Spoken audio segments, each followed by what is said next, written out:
You check your account late at night. Not because you need to. You've already checked it twice today.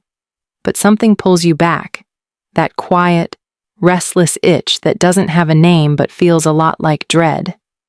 And then you see it. The number. Your emergency fund.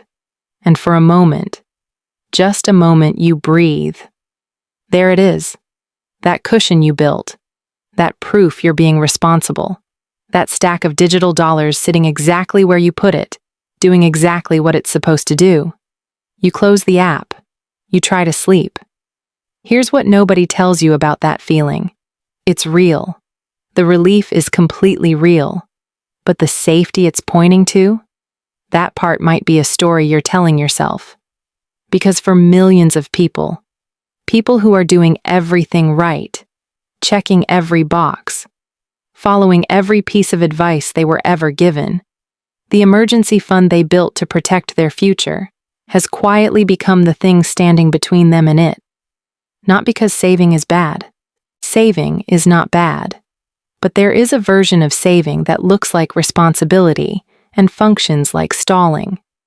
There is a version of just in case that stops being protection and starts being permission to never fully commit.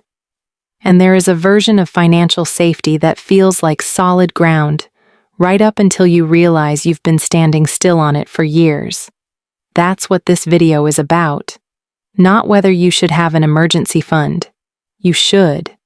But how much, why, where it belongs in your financial life, and how to know, honestly know, whether yours is working for you or just working to calm your nerves. If you've ever felt behind despite doing the responsible thing, this is the video I wish someone had made for me years earlier. My name is Natalie, and I spent over 17 years inside investment banking before I started making videos about the things they never put in the brochures. If you're someone who has been quietly wondering whether being careful with money is the same thing as being smart with it, hit that subscribe button and give this video a thumbs up if it ends up shifting something for you. Because what we're about to get into isn't a lecture about saving less. It's a completely different way of thinking about what financial safety actually means, and why the number in your savings account is only one small piece of it. Here's the belief that almost nobody questions. More cash saved equals more financial security. The bigger the cushion, the safer you are. And if you're not sure how much is enough, keep more. Because more is always better than not enough. It sounds so reasonable that most people never stop to examine it. And that's exactly the problem. This belief gets handed to us early. Parents, teachers, financial advice columns that have been recycled since 1987. Save 3 to 6 months of expenses. Fine. Good. Solid starting point. But somewhere along the way, that guideline stopped being a floor and started being a ceiling, and then it kept going. People hit 6 months and thought, what if I need 9? They hit 9 and thought, what if 12 is smarter? They hit 12 and called it being careful. And the whole time, the rest of their financial life waited. Here's what that actually costs. And I want you to sit with this number. According to a 2024 Bankrate survey, nearly 57% of Americans with a savings cushion report that they still feel financially anxious on a regular basis. More than half. People with money in the bank, feeling scared. That is not a savings problem. That is a clarity problem. And no amount of cash fixes a clarity problem. Now here's the reframe. And this one matters. Financial safety is not a number. It's a system. Read that again, because it changes everything that follows. A number is static. A system moves with you.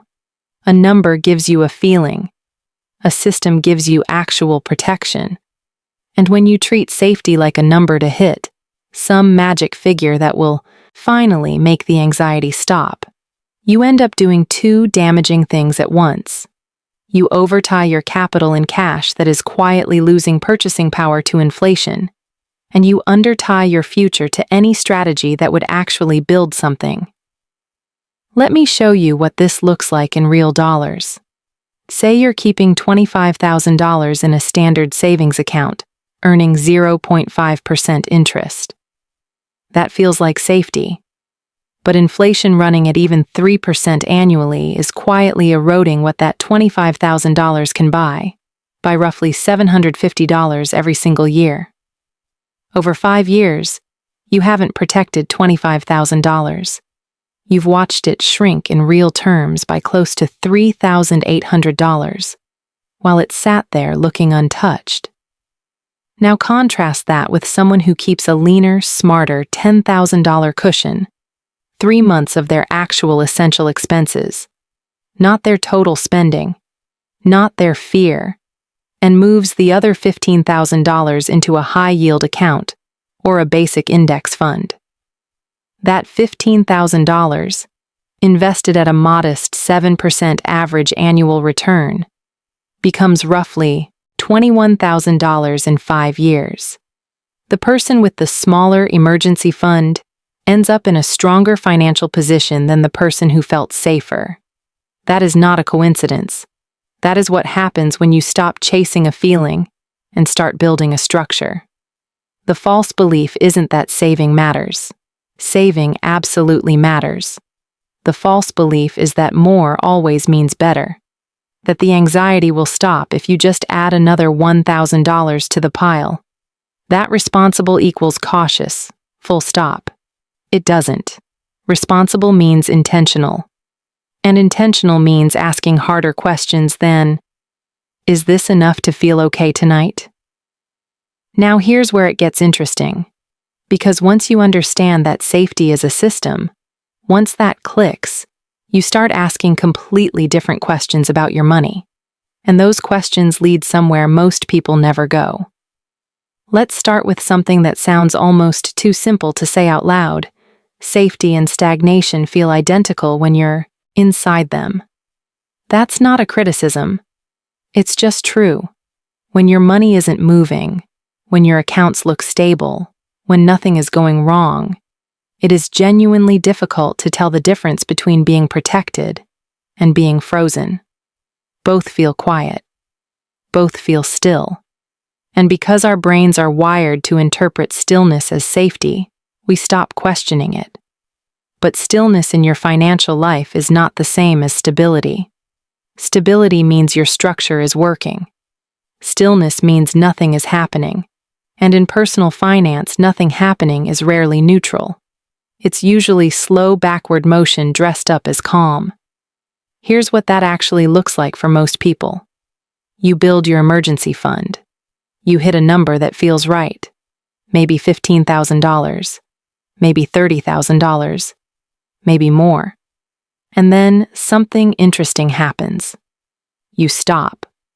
Not permanently, not consciously, but you stop with the urgency you once had.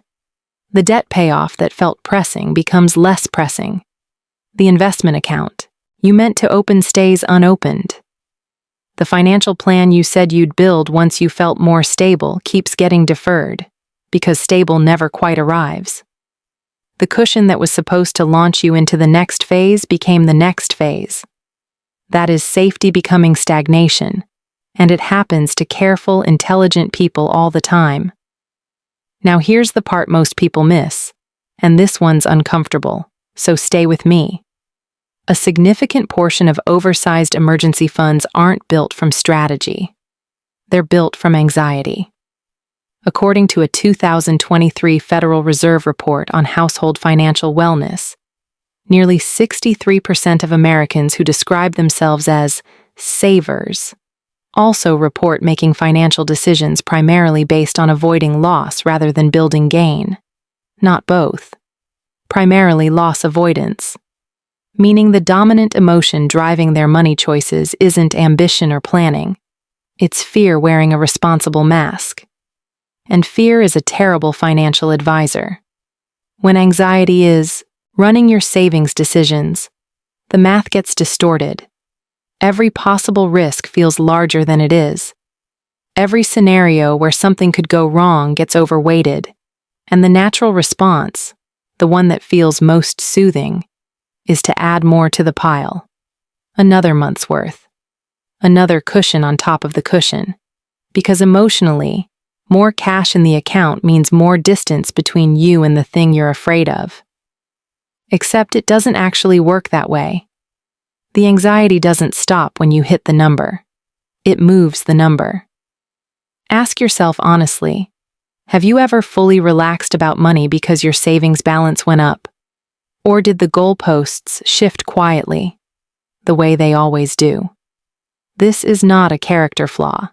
This is how anxiety operates.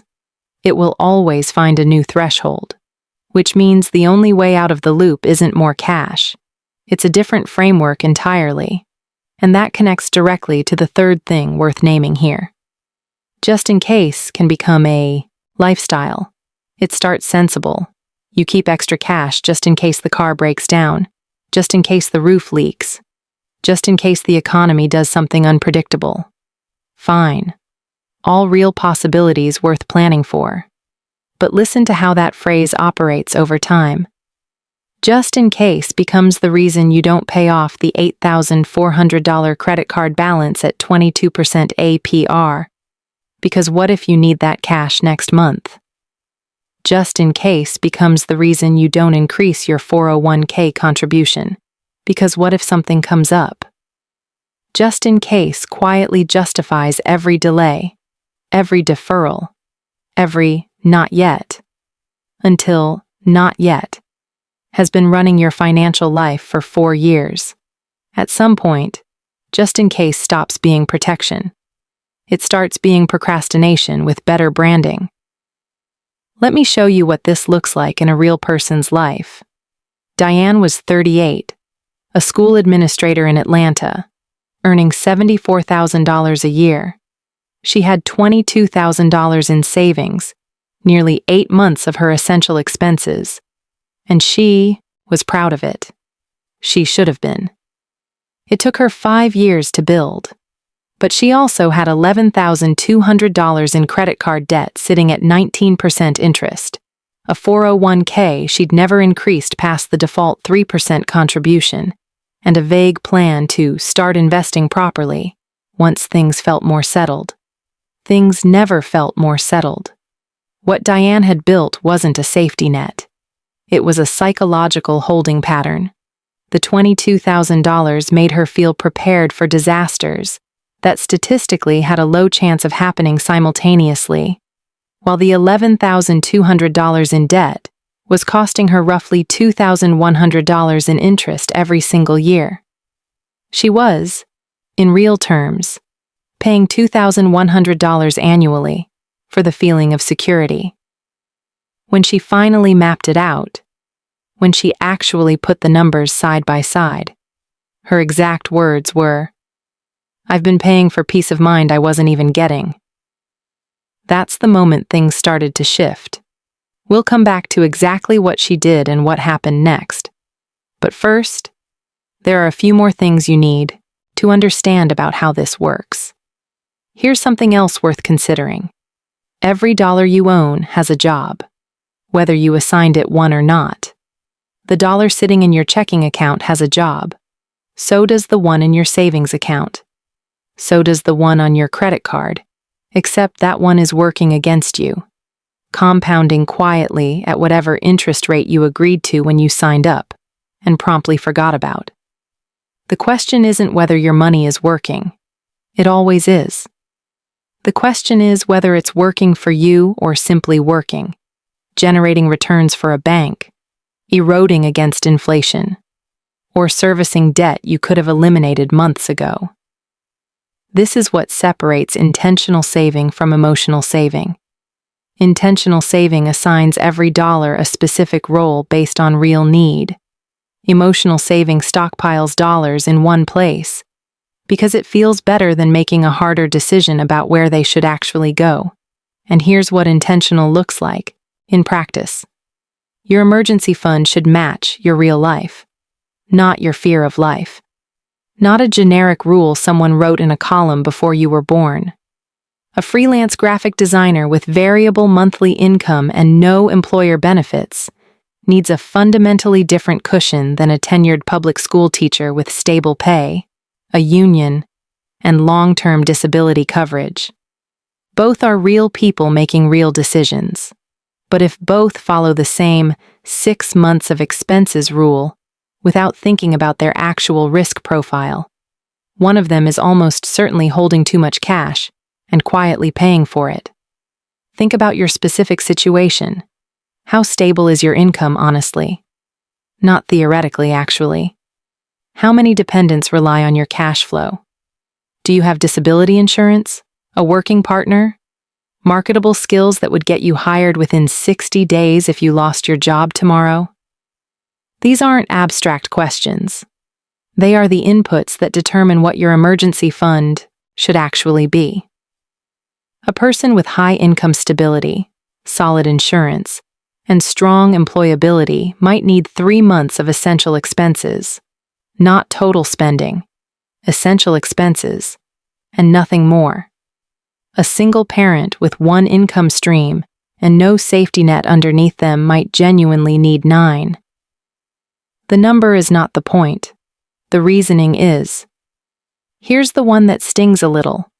Too much cash, held too long, delays freedom, and that delay compounds. If you're carrying $20,000 more than your real risk profile requires, and that $20,000 could be eliminating high-interest debt or sitting in a low-cost index fund, the cost of that delay isn't just the missed returns, it's the time. And in personal finance, time is the one input you cannot buy back. According to a 2024 Vanguard analysis of household investment behavior, people who delayed beginning investment contributions by just 3 years, often citing the need to feel more financially stable first, ended up with retirement balances that were on average 19% lower at age 65, even when they eventually contributed the same total dollar amount. 3 years. 19%. Not because they did anything dramatically wrong, because they waited until they felt ready. Feeling ready and being ready are not the same thing, and for most people, feeling ready never fully arrives. Now let's come back to Diane. When Diane finally sat down and mapped her actual numbers, she made 3 specific decisions over the following 4 months. First, she redirected $8,000 from her savings, keeping $14,000 as a genuine 4-month cushion for her actual essential expenses, and paid down the highest interest portion of her credit card debt. That single move eliminated roughly $1,500 in annual interest charges. Second, she increased her 401k contribution from 3% to 8%, still below the 2026 employee contribution limit of $23,500, but enough to capture her employer's full 4% match, which she had been leaving on the table for years. Free money, sitting unclaimed, because she'd been too focused on the savings number to look sideways at anything else. Third, she opened a high-yield savings account for her remaining emergency fund, moving it from a standard account earning 0.4% to one earning just over 4.5%, so her safety cushion was at least keeping pace with inflation while it waited to be needed. 18 months later, her credit card balance was gone. Her retirement account had grown by $14,200, including employer contributions and market returns. And her monthly cash flow had actually improved, because she wasn't servicing high-interest debt anymore. She didn't earn more money. She didn't take more risk. She just stopped letting a feeling make decisions that numbers should have been making, and that leads to the last thing worth saying before we talk about objections. Emotional peace around money doesn't come from having more. It comes from having clarity. This is the one that surprises people most, because the instinct is always to believe that a bigger number will finally bring the calm. But you've probably already lived the experiment. The balance went up. The anxiety moved with it. Because the anxiety was never really about the number. It was about not fully understanding what you had, why you had it, and what it was supposed to do. Clarity is the actual product. Knowing exactly what your emergency fund covers, exactly how many months of real essential expenses it represents, exactly where it lives and why. That knowledge does more for your nervous system than an extra $5,000 sitting in an account you're vaguely afraid to touch. The goal was never a bigger pile. The goal was a system you actually trust. And building that system is simpler than most people expect, which is exactly where people get stuck. Because simple doesn't mean easy, and knowing what to do is not the same as knowing why you keep not doing it. That's what we need to talk about. Next. Here's what's happening in your head right now. Part of you is nodding. The logic tracks. The math makes sense. And another part of you, the part that has been burned before, or watched someone else get burned, is quietly building a case for why your situation is different. That voice is worth listening to, but it's also worth examining.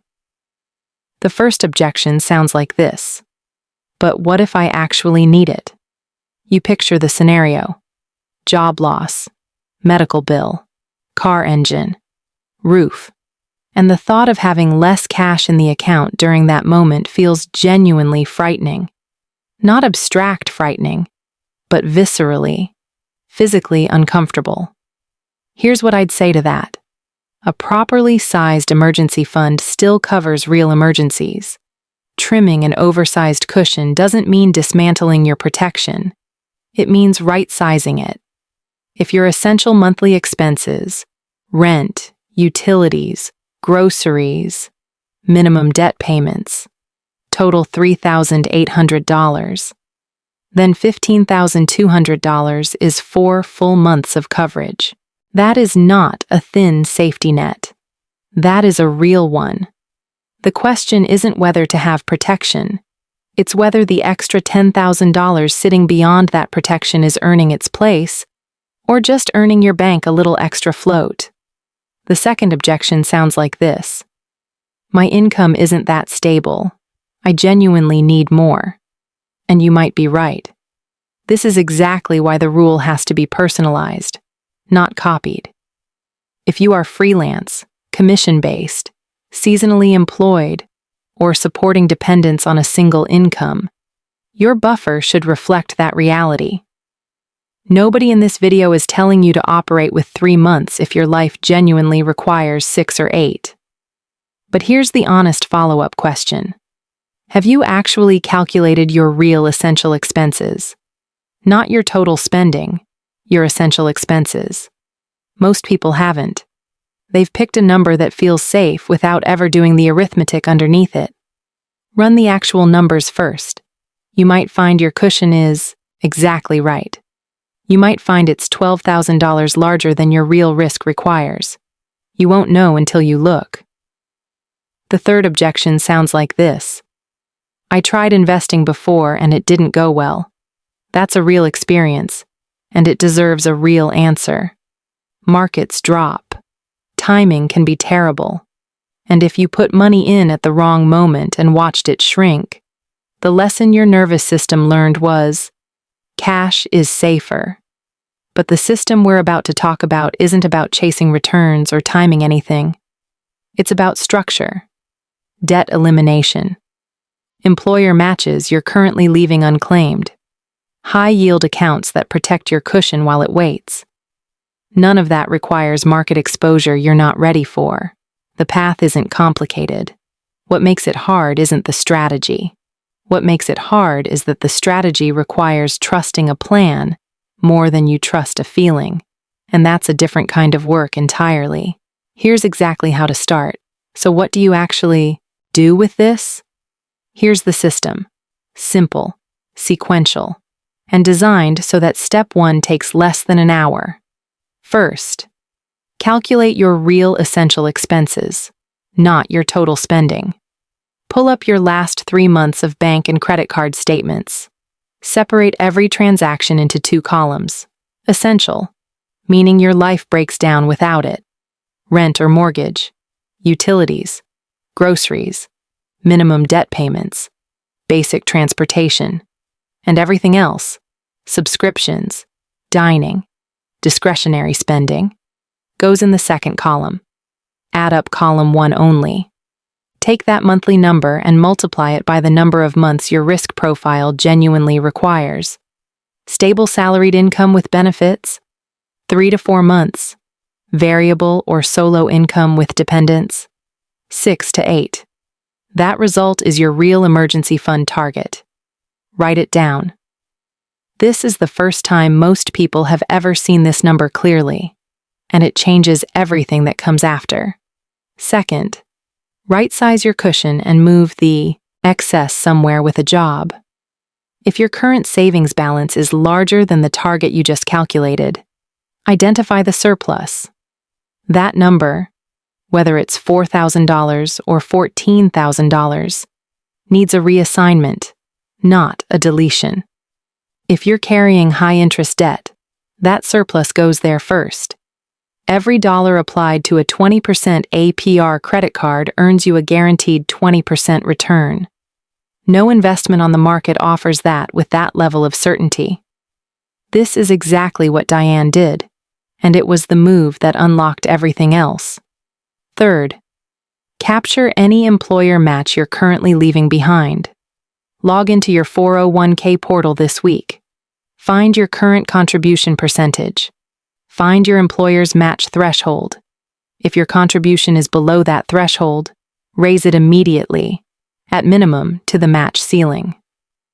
In 2026, the employee 401k contribution limit sits at $23,500.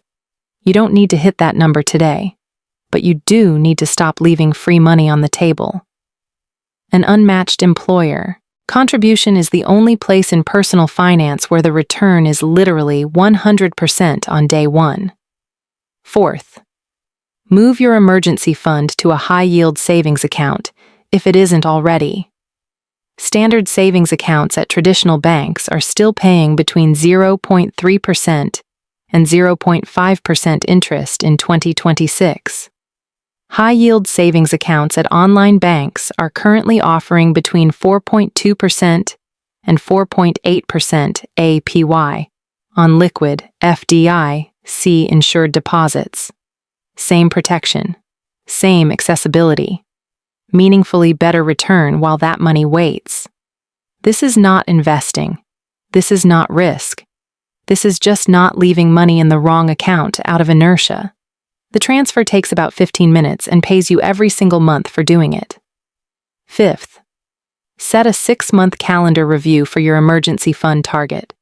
Your life changes. Income changes. Expenses change. Dependents arrive or depart. The right cushion for you today may be different from the right cushion in 2 years. And that's not a problem. It's just reality.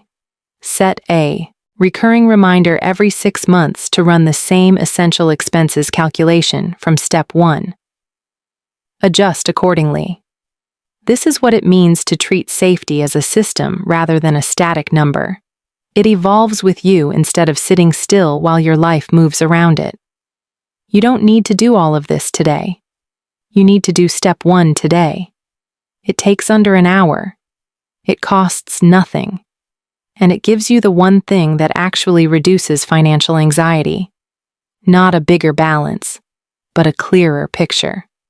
The rest follows from there. 6 months from now, 2 people who watched this video will be in completely different positions. Not because one got a raise, not because one got lucky with the market, because one took the calculation from step 1 seriously, ran the real numbers, and made 1 or 2 specific changes, and the other closed the app, thought, that was interesting, and went back to checking their balance at night hoping the feeling would eventually change. The strategy is identical for both of them. The information is identical. The only difference is what they did with the next hour. Remember that moment at the beginning. Checking your account late at night, seeing the number, feeling that brief exhale of relief, and then lying there anyway. still not quite settled, still not quite sure why the calm never fully arrives? That feeling doesn't go away when the balance gets bigger. You've already tested that theory. It goes away when you understand exactly what that money is doing, why it's sitting where it is, and what it's protecting you from specifically. Clarity is the thing that actually lands, not the number. That's the shift. From managing a feeling to running a system. Here's what that shift looks like in real terms. Diane went from $22,000 sitting in a standard savings account, $11,200 in credit card debt, and a 401k she'd neglected for years, to zero credit card debt, a retirement account that grew by $14,200 in 18 months, and improved monthly cash flow. Same income, same city, same job, different framework. If you follow the 5 steps in this video, that kind of movement is not optimistic. It's arithmetic. The credit card interest stops. The employer match starts working. The emergency fund earns a real return while it waits. And for the first time, you know exactly what every dollar is doing, which means the late-night account check stops feeling like a verdict and starts feeling like a status update. The balance in your account is not the measure of your financial health. The clarity behind it is. You now have the framework, the numbers, and the 5 steps. The only thing left is the decision to treat this as a blueprint rather than background noise. Your future self is being built right now, one clear, intentional decision at a time.